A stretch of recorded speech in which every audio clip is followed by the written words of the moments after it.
Hello बच्चों,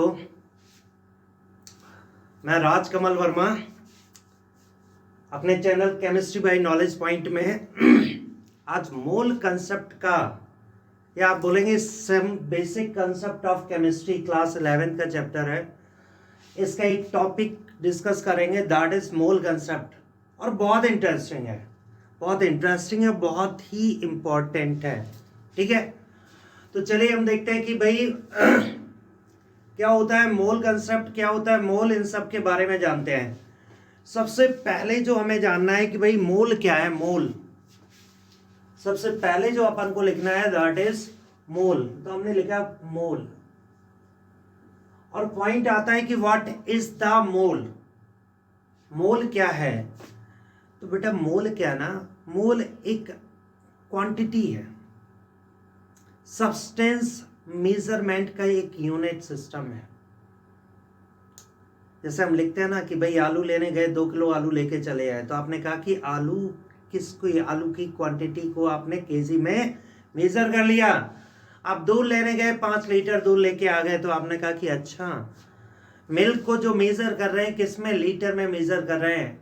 ऐसी substance के अमाउंट मेजर करने के लिए एक सिस्टम दिया गया, यूनिट सिस्टम, दैट इज मोल। ठीक है, दैट इज मोल। एक चीज याद रखिए, मोल के बारे में हम बात कर रहे हैं। ठीक है, तो जानते हो क्या है, हमें ना स्टडी की बहुत माइक्रोस्कोपिक लेवल पर और उसमें सब्सटेंस के पार्टिकल फाइंड करना पड़ा। अब उनकी जानकारी के लिए हमने नया कंसेप्ट इंट्रोड्यूस किया, that is mole concept. That is mole concept. ठीक है, तो आपसे क्वेश्चन जो पूछा जाता है कि भाई मोल क्या, अभी भी सस्पेंस जारी है कि व्हाट इज द मोल। ठीक है, तो चलिए मोल के बारे में बात कर ही लेते हैं। मोल बेसिकली है क्या? तो आपसे बोला जाए कि एक तो बोला गया it is 7th basic SI unit of amount measurement of the substance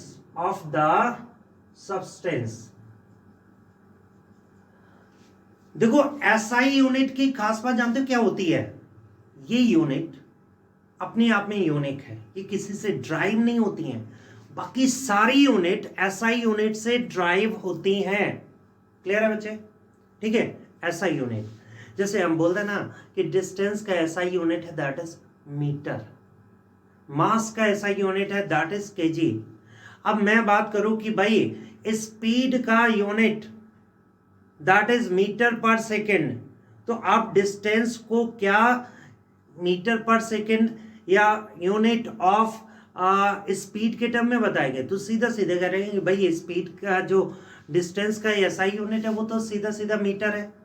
तो यही बताया गया कि जो स्पीड है उसका यूनिट ड्राइव किया गया SI यूनिट से, लेकिन डिस्टेंस का अदर यूनिट से ड्राइव नहीं किया गया। डिस्टेंस का तो अपना एक यूनिट है। बिल्कुल सेम सिस्टम में बताया कि भाई मोल क्या है, it is 7th basic SI unit of amount measurement. मतलब सीधा सीधा बात पता चल गया कि मोल से हम क्या करते हैं, अमाउंट को मेजर करते हैं। अमाउंट को क्या करते हैं, मेजर करते हैं। ठीक है, अब आता है कि आखिर मोल को अगर हम डिफाइन करें कि व्हाट इज 1 मोल, अगर आपसे पूछा जाए 1 मोल क्या होगा, 1 मोल, तो देखो एक चीज बताए बेटा, सुन लीजिए पहले ध्यान से। 1 मोल वो सब्सटेंस है जिसमें कार्बन 12 के एग्जैक्ट 12 ग्राम में जितने एटम होते हैं उतने ही पार्टिकल किसी भी सब्सटेंस के 1 मोल में होते हैं। फिर से सुन लीजिएगा कि 1 मोल वो सब्सटेंस है कि जिसमें उतने ही पार्टिकल होंगे जितने 12 ग्राम ऑफ कार्बन 12 आइसोटोप के पार्टिकल होंगे। 12 ग्राम ऑफ कार्बन 12 के आइसोटोप के एटम्स होंगे, उतना ही 1 मोल होगा। मतलब अगर आप 1 मोल को डेफिनेशन के फॉर्म में लिख सकते हैं तो इस तरह से लिखेंगे कि the amount of substance amount of substance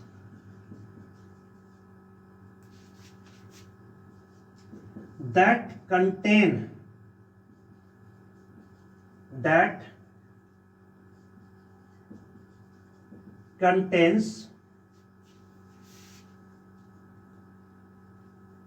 the particles as the number of particles which are present in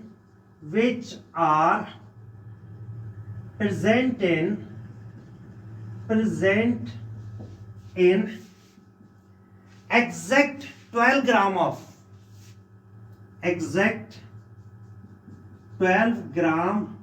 of carbon 12 iso number of particles में यहां पर क्या हो जाएंगे, that is atoms which are present in exact 12 gram of carbon 12 isotope. क्या बोला गया, the number of the amount of substance that contains as the number of particles which are present इन.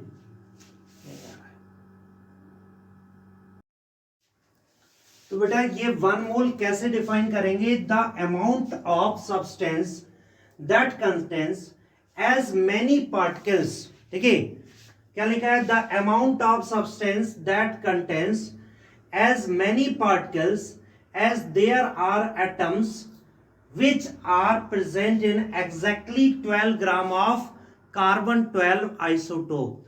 मतलब कार्बन 12 के 12 ग्राम में एग्जैक्टली जितने atoms present होते हैं उतने ही किसी भी सब्सटेंस के 1 मोल में प्रेजेंट होंगे. पॉइंट समझ में आ रहा है, दैट इज द 1 मोल. ये क्या है, ये 1 मोल है. अब जानते हो कि कार्बन 12 के एग्जैक्ट 12 ग्राम में कितने पार्टिकल प्रेजेंट होते हैं. अगर आपसे पूछा जाए कार्बन 12 के, तो ये जो फाइंड किया गया है कार्बन 12 के 12 ग्राम में कितने पार्टिकल प्रेजेंट होंगे, तो जानते हो ये जो फाइंड किया गया है वो कैसे फाइंड किया गया कि भाई आपने 12 ग्राम कार्बन 12 ले लिया और एक कार्बन 12 एटम का मास से डिवाइड कर दिया. ठीक है, तो अगर हम बात करें कि number of carbon 12 atoms present in 12 gram of present in किसमें 12 gram of carbon 12 equals to क्या हो गया, mass, that is mass divided by mass of 1 carbon 12 atom. अब क्या करोगे, मास तो दिया गया है दैट इज 12 ग्राम.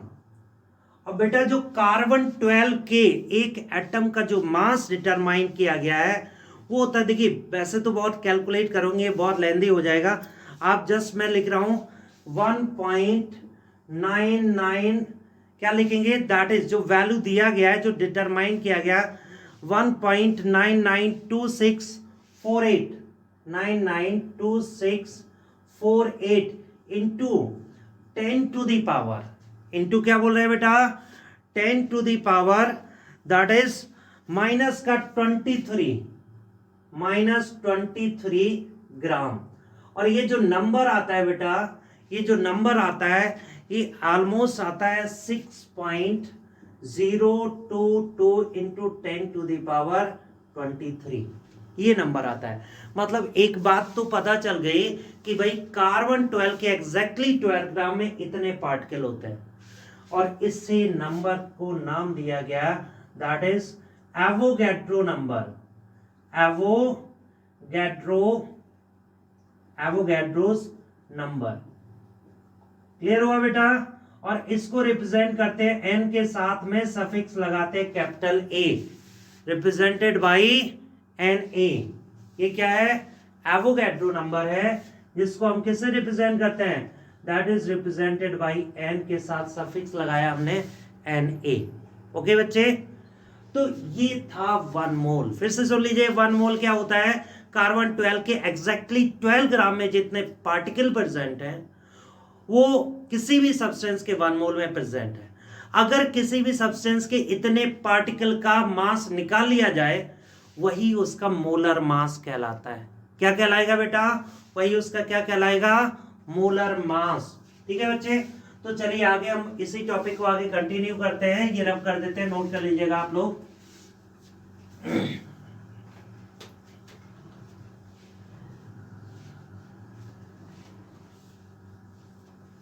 पूछा जाए मोलर मास ऑफ सब्सटेंस क्या होंगे?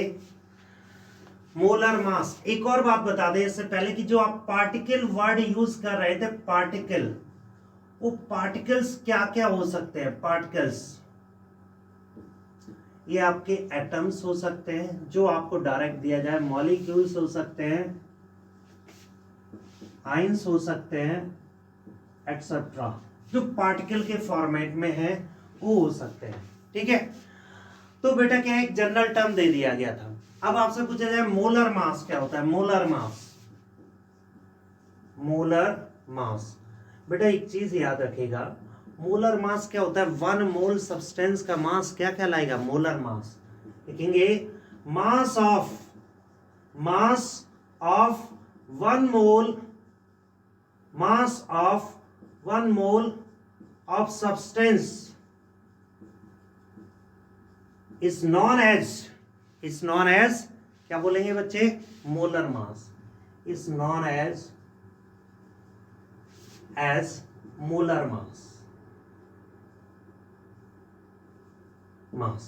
ठीक है बेटा, अब 1 मोल में कितने पार्टिकल होते? तुरंत दिमाग में है, तुरंत क्या बोलोगे? एवोगैड्रो नंबर के बराबर। क्या बोलेंगे बेटा? जैसे हम कहें कि हमारे पास ऑक्सीजन का मोलर मास, ऑक्सीजन एटम, इसका मोलर मास क्या होगा? मोलर मास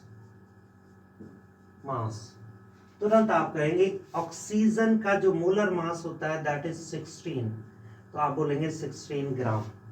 ठीक है, ऑक्सीजन रिप्रेजेंटेड एज एटम, हमने एटम के लिए रिप्रेजेंट किया एटम। ठीक है बेटा, ऑक्सीजन एटम। क्लियर हुआ? अगर हमने कहा वाटर का मोलर मास क्या होगा? H2O, मोलर मास क्या होगा? Molar mass. तो बेटा मोलर मास क्या हो जाएगा? H2O के अगर मोलर मास निकालें तो हमारे पास क्या हो जाएगा? दैट इज 18, और लिख देंगे ग्राम। CO2 का मोलर मास, CO2, अब इसका मॉलिक्यूलर मास निकालिएगा और उसके आगे ग्राम लगा दीजिए, दैट इज 44 ग्राम। मतलब 1 मोल का मास के बारे में बात चल रही है। किसके बारे में बात चल रही है? 1 मोल के मास के बारे में बात चल रही है। क्लियर हो गया? That is the molar mass, that is the molar mass. ठीक है बच्चे, इस तरह से हम मोलर मास निकाल सकते हैं। ठीक है, अब हम बात करेंगे जो बहुत ही इंपॉर्टेंट है, ये तो बहुत बेसिक सा था, बहुत इंपॉर्टेंट है, लेकिन ये भी जानना बहुत जरूरी होता है। अब आता है calculation of number of moles of substance. ठीक है, बहुत ही important point, calculation of number of moles of substance. Calculation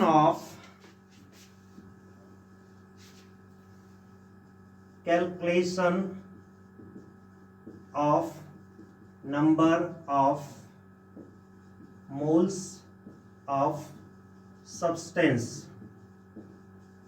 किसी भी सब्सटेंस के नंबर ऑफ मोल्स निकालने हैं तो जानते हो कैसे कैलकुलेट करेंगे?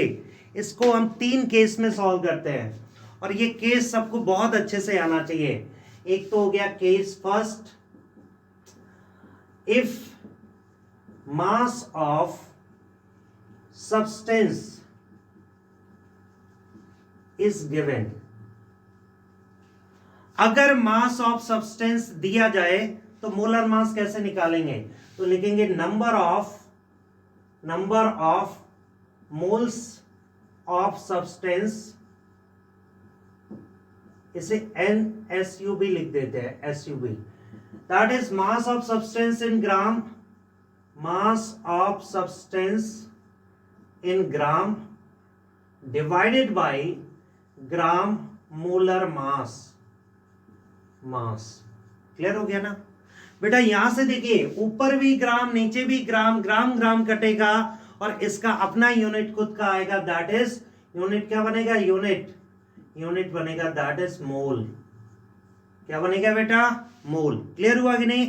तो ऊपर अगर केस 1 क्या आता है कि केस 1 में if mass of substance is given then number of moles of substance and substance equals to mass of substance divided by gram molar मास।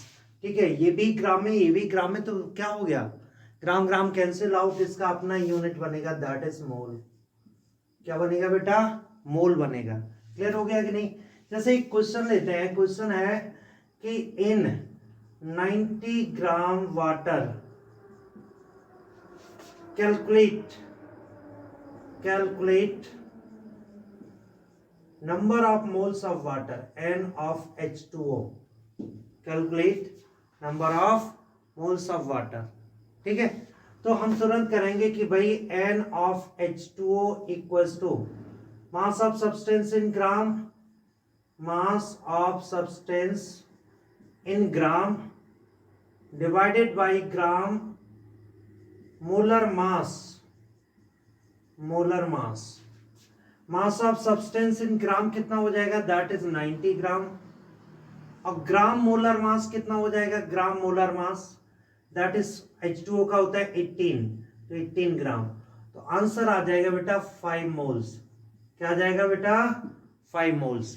तो एक तो इस तरह से क्वेश्चन पूछा जा सकता है।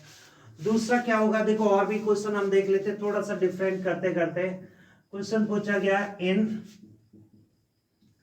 20 moles of CO2 calculate यहां पर लिख देते हैं, calculate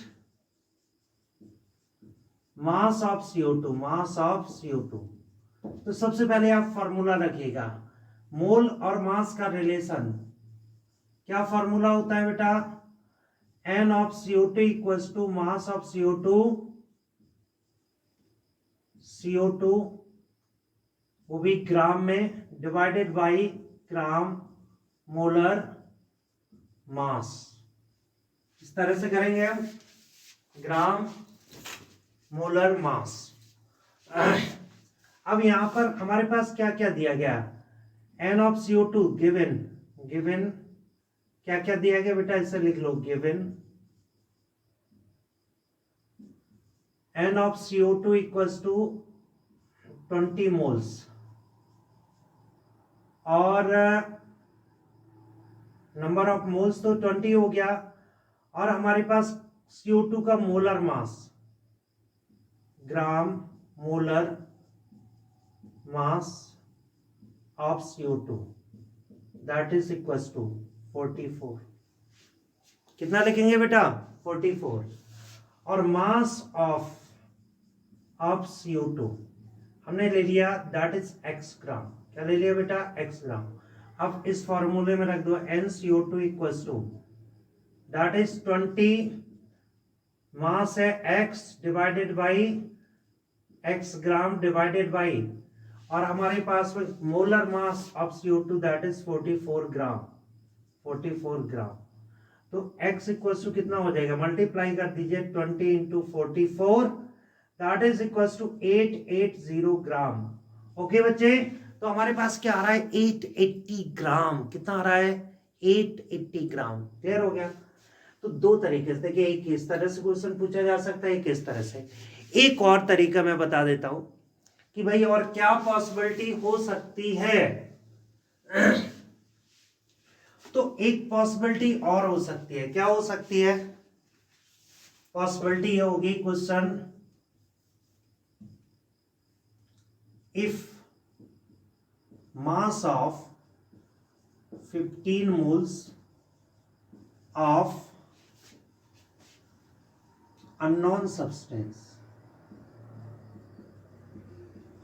is 900 gram. Calculate its gram molar mass. Molar mass, gram molar मास या ग्राम मॉलिक्यूलर मास एक ही बात है। तुरंत आप क्या करेंगे, जो डेटा दिया गया वो डेटा के अकॉर्डिंग पहले तो फॉर्मूला लिख लीजिएगा।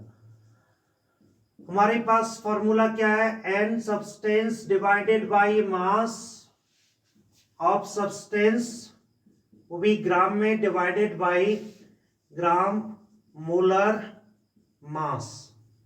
ओके, तो अब हमारे पास क्या क्या दिया गया, जो दिया गया 15 मोल्स, हमने लिख दिया 15 moles. Mass of substance in gram 900 gram, और ये मोलर मास आप अपनी तरफ से मान लो y ग्राम। तो बताओ y ग्राम क्या हो जाएगा, that is equal to 900 divided by 15, that is 60 gram. क्या आ जाएगा बेटा, molar mass, gram molar mass that is 60 gram.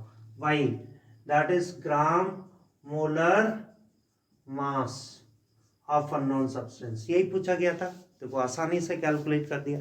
Just आपको क्या पता होना चाहिए, कंसेप्ट, और कंसेप्ट में क्या डेटा दिया गया है और क्या निकालना है, ठीक है, ये पता होना चाहिए। एक और इसमें एक पॉइंट और करते हैं अपन लोग।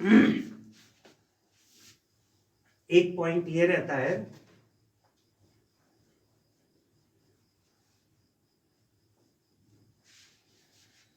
कि बोला जाता है कि भाई 1 मोल को डिफाइन करना है, 1 मोल सब्सटेंस को मोलर मास के टर्म में। तो देखिए कुछ इस तरह से हम बताएंगे कि हमने यहां पर दे दिया for 1 mole substance find out its mass. तुरंत आपने लिखा n substance equals to 1 mole, n substance दिया गया दैट इज 1 मोल। ओके, तो n substance equals to 1 equals to mass of substance in ग्राम,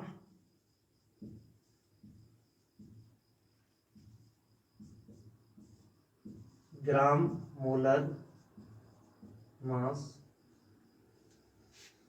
अब mass of substance in gram क्या होगा, mass of substance in gram that is equals to 1 into gram molar mass.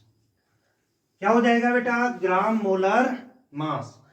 अब ये क्या represent करता है, ये रिप्रेजेंट करता है कि किसी भी सब्सटेंस के 1 मोल का मास हमेशा उसके ग्राम मोलर मास के बराबर होगा। It represent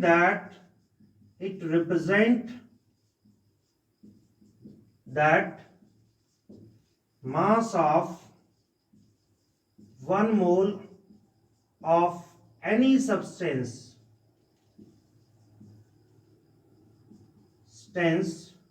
will be equal to its gram molecular या ग्राम मोलर मास। ये फिक्स हो गया कि किसी भी सब्सटेंस के 1 मोल का मास उसके ग्राम मोलर मास के बराबर होगा।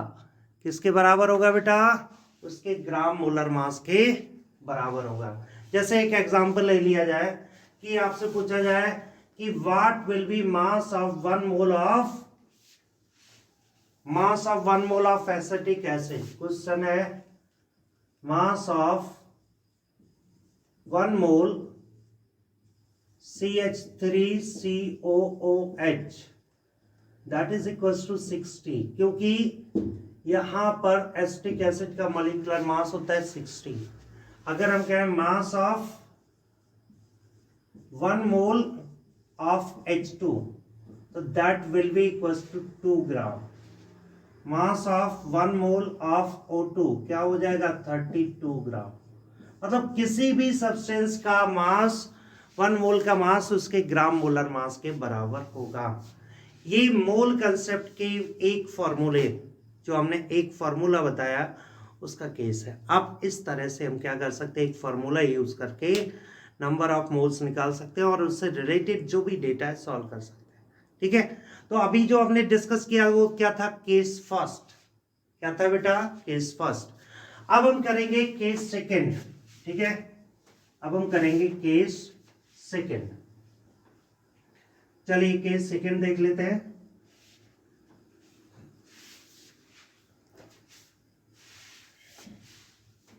Case second,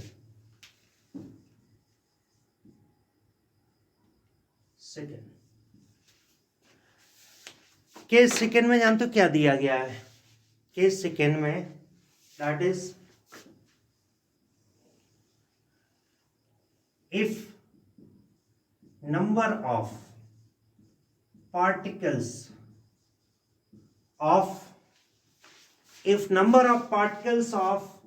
substance are given,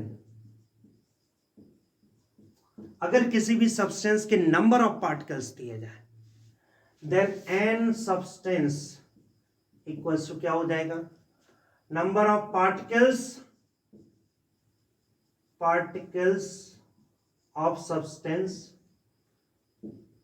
divided by Avogadro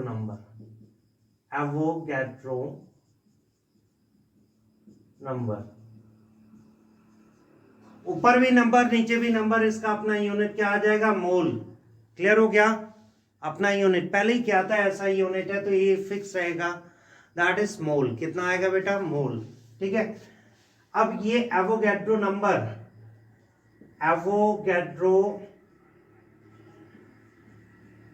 number that is equals to 6.022 into 10 to the power 23, और इसको Na से रिप्रेजेंट करते हैं। किससे रिप्रेजेंट करते हैं, कि नंबर ऑफ पार्टिकल पर मोल होता है, इसे Na से रिप्रेजेंट करते हैं। एक क्वेश्चन लिया हमने, क्वेश्चन है कि इन, अब एक चीज और बताए, पार्टिकल्स क्या हो सकते हैं जो आपको पार्टिकल के फॉर्मेट में दिया जाए। पार्टिकल्स क्या हो सकते हैं, ये एटम्स हो सकते हैं, मॉलिक्यूल्स हो सकते हैं, मॉलिक्यूल्स हो सकते हैं, आयंस हो सकते हैं, इलेक्ट्रॉन, प्रोटॉन, न्यूट्रॉन, जो डायरेक्टली हमें दिया जा रहा है पार्टिकल के फॉर्म में, कुछ भी हो सकता है, एटसेट्रा। ठीक है, जैसे एक क्वेश्चन लिया है कि इन 6.022 into 10 to the power 25 molecules of H2। अब तुरंत दिमाग में आना चाहिए, अरे molecules of H2 तो पार्टिकल क्या, मॉलिक्यूल के टर्म में। Find out number of moles of H2। हमें क्या निकालना है, H2।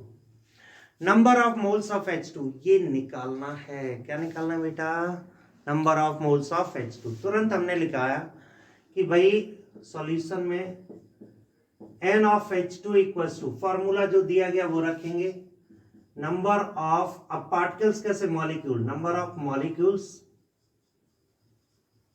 Of H2 divided by Avogadro number Na। तो ये जो दिया गया, मॉलिक्यूल्स कितने दिए गए, 6.022 into 10 to the power 25 और divided by 6.022 into 10 to the power 23, ये कितना आ जाएगा, ये ऊपर जाएगा 10 to the power 2, that is equals to 100 moles. क्या हो जाएगा बेटा, 100 मोल्स। हमारे पास में 100 मोल होंगे, किसके होंगे, 100 मोल होंगे हाइड्रोजन गैस के। क्या होंगे बेटा, 100 मोल होंगे हाइड्रोजन गैस के। क्लियर हो गया, तो हम नंबर ऑफ मोल्स निकाल सकते हैं। एक क्वेश्चन और लिया हमने कि इन 25 moles of NH3 calculate number of molecules molecules of NH3। हमें ये number of molecules of NH3 चाहिए। तो जानते हो कैसे सॉल्व करेंगे? Number of molecules of NH3 आप फॉर्मूला लगाएंगे और क्वेश्चन सॉल्व कर लेंगे। कैसे? कि यही फॉर्मूला अप्लाई करिए, n of NH3 equals to कितना दिया गया है 25 equals to number of molecules divided by Na। तो अब बताइए नंबर ऑफ मॉलिक्यूल्स कितना हो जाएगा? Number of molecules equals to 25 Na। ठीक है बेटा। अब यहां पर जो फॉर्मूला दिया गया किसी भी सब्सटेंस के नंबर ऑफ मोल्स में, यहां अगर 1 रखें तो नंबर ऑफ मॉलिक्यूल्स क्या हो जाएगा 1 Na। तो ये बात तो पहले ही बता चुके हैं कि किसी भी सब्सटेंस के 1 मोल में कितने पार्टिकल होते हैं? Na के बराबर, एवोगैड्रो नंबर के बराबर। तो चाहो तो यहां पर हम लिख भी लेते हैं कि भाई if n substance equals to 1, तो ये क्या हो जाएगा 1 equals to number of particles divided by Avogadro number. तो नंबर ऑफ पार्टिकल्स क्या हो जाएगा? Number of particles equals to 1 into Na, that is equals to Na, Avogadro number. यानी कि आप बता सकते हो कि किसी भी सब्सटेंस के 1 मोल में हमेशा एवोगैड्रो नंबर के बराबर पार्टिकल होता है। ठीक है, यहां पर Na के टर्म में सॉल्व कर दिया, Na की वैल्यू रख दीजिए तो वैल्यू के टर्म में आ जाएगा। जैसे पूछा जाए वैसे सॉल्व कर लीजिए। तो यहां पर हम क्या बता सकते हैं कि 1 mole of any substance always contain Avogadro number Na particles. क्या लिखेंगे? तो आप बता सकते हैं कि ये क्या रिप्रेजेंट करता है? कि it represent that 1 mole of any substance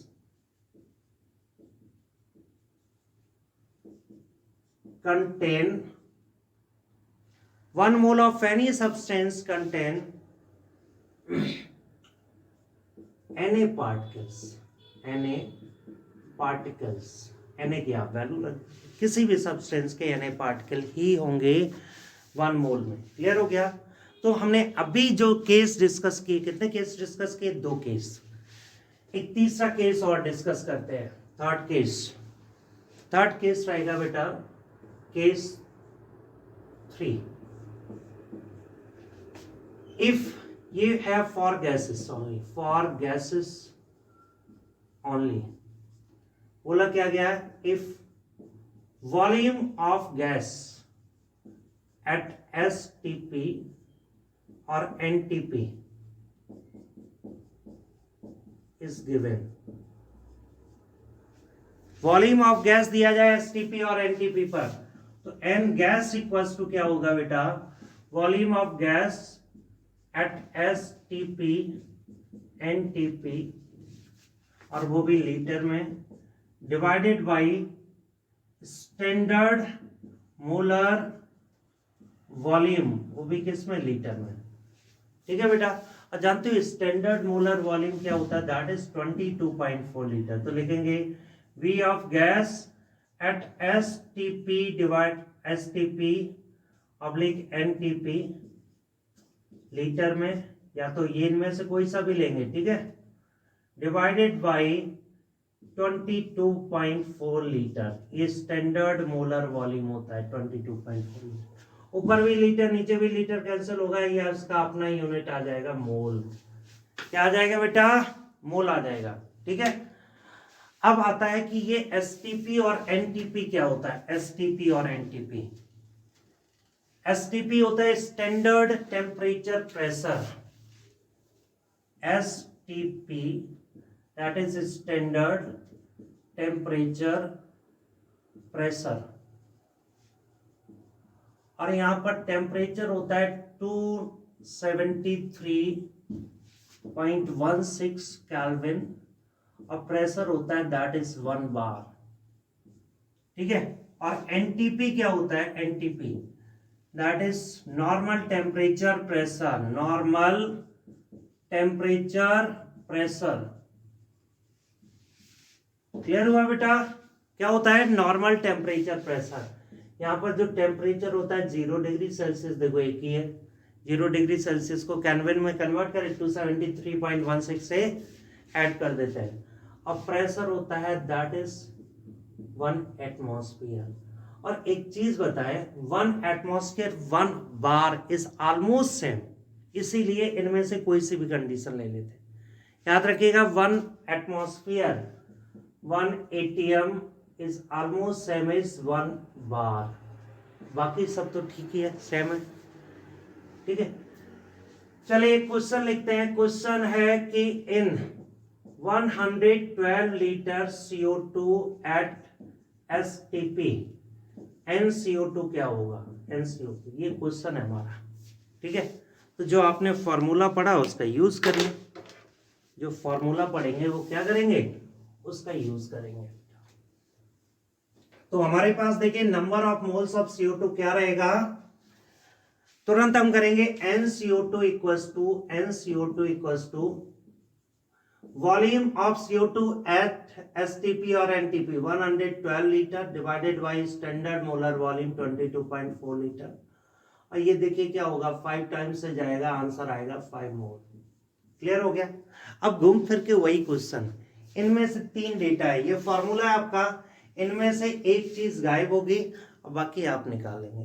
जैसे अगर हमने क्वेश्चन दिया होता है, question in 10 moles NH3 calculate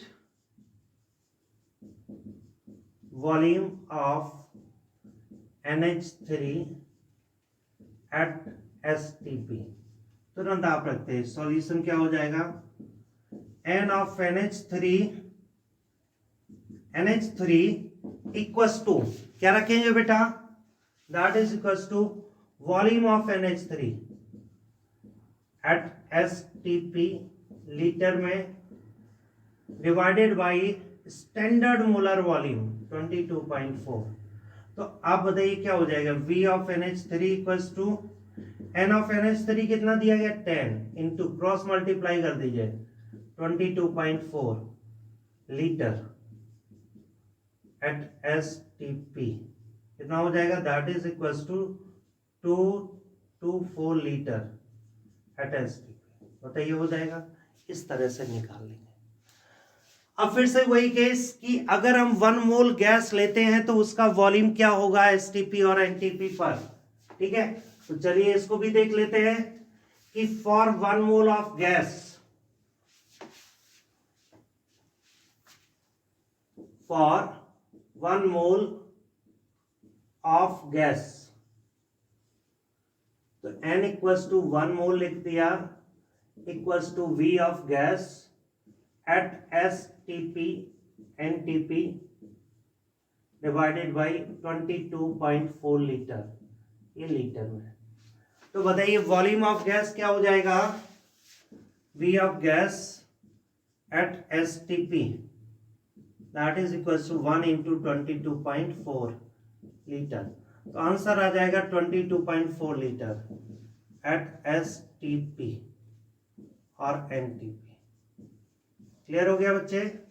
इस तरह से करेंगे, यानी कि volume of any gas at STP 1 mole, volume of 1 mole of any gas at STP और NTP will be 22.4 litre. Fix हो गया, ठीक है बच्चे। तो ये मोल के 3 फॉर्मूले जो आपको याद रखने हैं और जिनकी प्रैक्टिस करनी है, और उनको आप आसानी से सॉल्व कर सकते हैं। पूरी फिजिकल केमिस्ट्री या पूरी केमिस्ट्री में कहीं ना कहीं मोल का यूज बना रहता है, तो ये आपको आने चाहिए, ठीक है बच्चे। तो आज का लेक्चर हम यही बाइंड करते हैं और मिलते हैं फिर से नेक्स्ट लेक्चर के बाद। तो आप लोग हमारा चैनल देखते रहिए, पढ़ते रहिए और बाकायदा नोट्स बनाते रहिए, ठीक है। सारा कुछ एकदम सिस्टमैटिक है। ओके बच्चे, best of luck, next class में मिलते हैं। ओके बच्चे, बाय।